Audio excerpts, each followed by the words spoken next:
Okay, so part two of how to mediate between your child and a teacher that they may feel like don't like them, they don't like, or they just feel like the teacher is out to get them.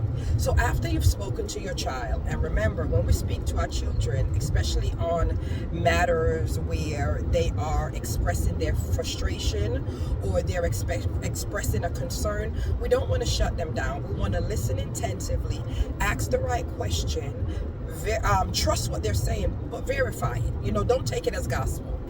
After you've spoken with the teacher and the teacher has given you kind of like an understanding of what was taking place in the classroom, what her or his expectation was, and you have a better understanding, now you have to, from a parent perspective, you have to come in almost neutral.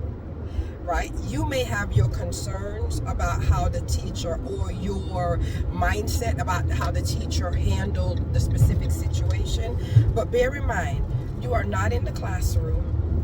You are not dealing with 25 to 30 children that you are responsible for educating, for dropping a drop in their bucket of knowledge, that they'll accumulate over their life.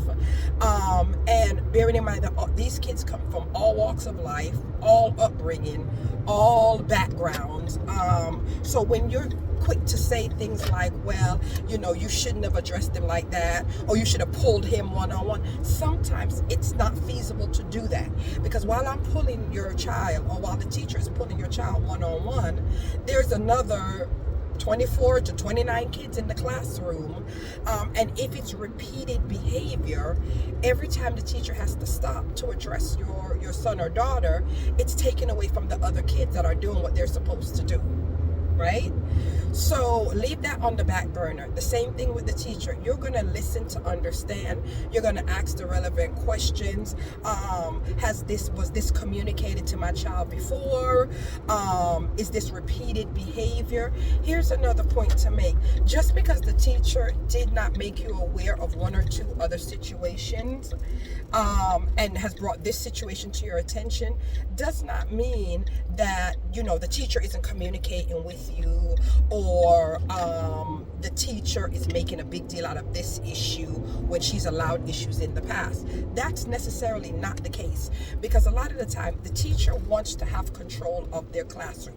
They should be able to say to your child, hey, knock it off, and your child stops. Right? In the grand scheme of things, the teacher is at liberty to give chances to your child for them to correct the behavior. A lot of the time, the teacher contacting you is a last resort. Right? So when you say things like, oh, when it happened the first time, why didn't you call me? That's trying to nil and void the teacher's argument, and we don't want to do that, because if the teacher calls you on the first attempt, sometimes we get as well, oh, well, this only happened once. Why are you making this a big deal? What did you do to try to correct the behavior? So sometimes for teachers, it's a catch-22. Right? We want to give grace. We want to give opportunities for the student to correct the behavior. However, a lot of the times we get a lot of backlash from the parent for doing so. So, sometimes, again, teachers don't know what to do for the best. So as you're listening to the teacher, you're asking, again, the right questions. You are listening with the intent to understand, not to respond. Take your emotions out of it. The teacher is not attacking your child necessarily. They are not singling your child out. But sometimes, here's another point. If your child is the ringleader, and your child being a leader isn't a bad thing, but a lot of the times, before those leadership become something positive, they're negative, right? A lot of the times they're negative. And you and the teacher then have the partner to kind of guide those strengths of being a leader into leading in the right way and to do the right things, right? So if your child is a leader and is the type of student that sets the kids off in class, it is easier for a teacher to address your child, because after your child is addressed and focused and doing what they're supposed to do, the other kids are going to do it, right? Because they're following your child. And no, that's not the fault of your child necessarily, but that is an easier way for the teacher to get the class under control, to go back to teaching than to have to speak individually to 5 kids in a 47-minute teaching block, right? It's not feasible. So sometimes when your child feels like, oh, I'm always the one being singled out, it's because a lot of the times they cause the commotion in the classroom, right? They cause it, they get it started, and everybody else just feeds in.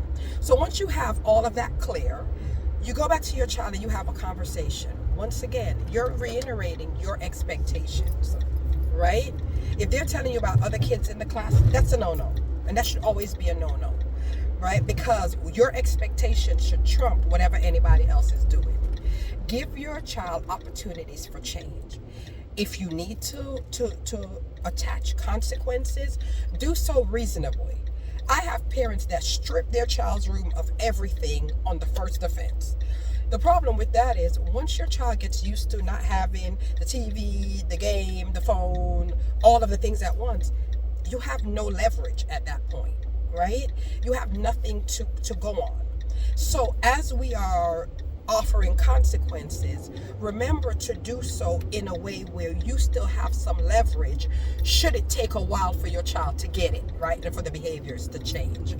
Have a conversation with your child about what they feel they could do, or what they feel could happen in the classroom where they would be able to focus more and to kind of mitigate some of these negative behaviors, okay? And again, offer grace where you can. Listen to understand and not to respond.